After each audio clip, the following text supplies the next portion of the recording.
Hello guys, আসসালামু আলাইকুম। যে যেখান থেকে আমার ভিডিওগুলো দেখবেন একটু কমেন্ট করে বলবেন। এটা আমার নিউ ব্লগ। আজকের রেসিপি হচ্ছে সিদ্ধ চাউলের বিরিয়ানি। সিদ্ধ চাল সুন্দর করে পরিষ্কার করে ধুয়ে নেবেন। তারপর সিদ্ধ চালগুলো ভেজে নেবেন। কোরা গোস্তগুলো সুন্দর করে পরিষ্কার করে ধুয়ে নেবেন। পেঁয়াজগুলো সুন্দর করে কুচি কুচি করে কেটে নেবেন। রসুন, আদা এগুলো বেটে নেবেন। তারপর তেল গরম করবেন। গরম হয়ে গেলে তেল গরম হলে রসুন, আদা বাটা, পেঁয়াজ কুচি সব উপকরণ দিয়ে দিবেন। দেওয়ার পর সুন্দর করে বেজে নেবেন।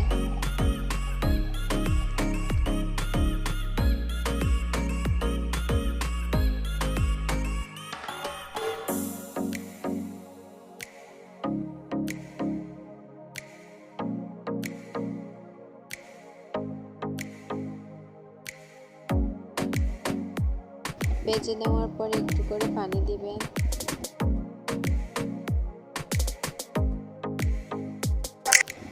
বেজে নেওয়ার পর তারপর হলুদ, মশলা, ধনিয়া সব জিরা উপকরণ দিবেন। মশলাগুলো দেওয়ার পর সুন্দর করে কষে নেবেন। সুন্দর করে কষে নেওয়ার পর একটু করে পানি দিবেন। আরও সুন্দর করে ভালোভাবে কষে নেবেন। তারপর হলুদ, কয়েকটা কাঁচামরিচ দিয়ে সুন্দর করে কষে নেবেন।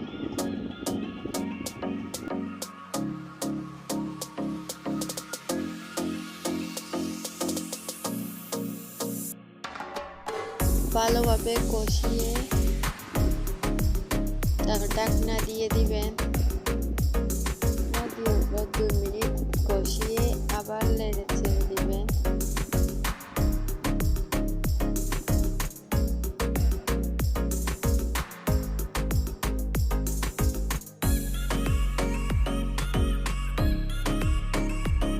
নেড়ে ছেড়ে দেওয়ার পর গোস্তগুলো দিয়ে দিবেন। তারপর সুন্দর করে ভালোভাবে কষে দিবেন।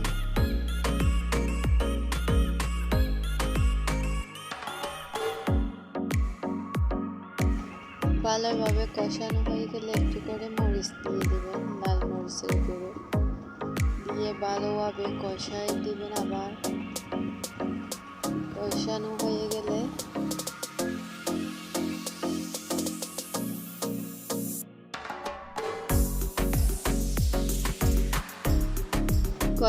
হয়ে গেলে স্বাদ মতো লবণ দিয়ে দিবেন।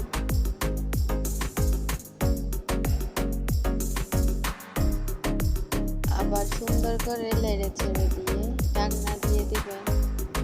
ঢাকনা দেওয়ার পর একটু করে পানি দিবেন। পানি দেওয়ার পর আবার কষিয়ে দিবেন। আবার ঢাকনা দিয়ে দিবেন।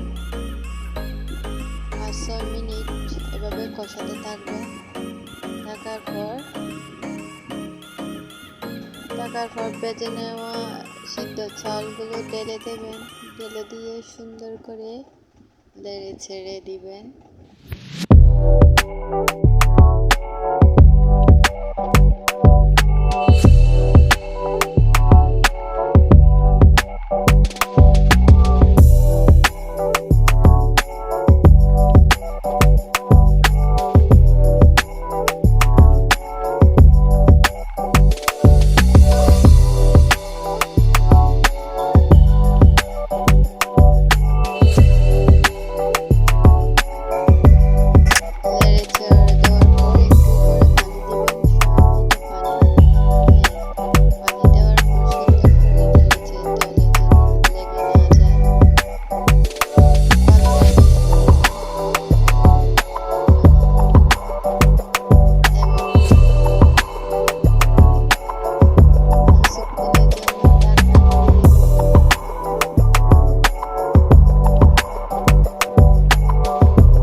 একটা ডিম ফেটে নেবেন।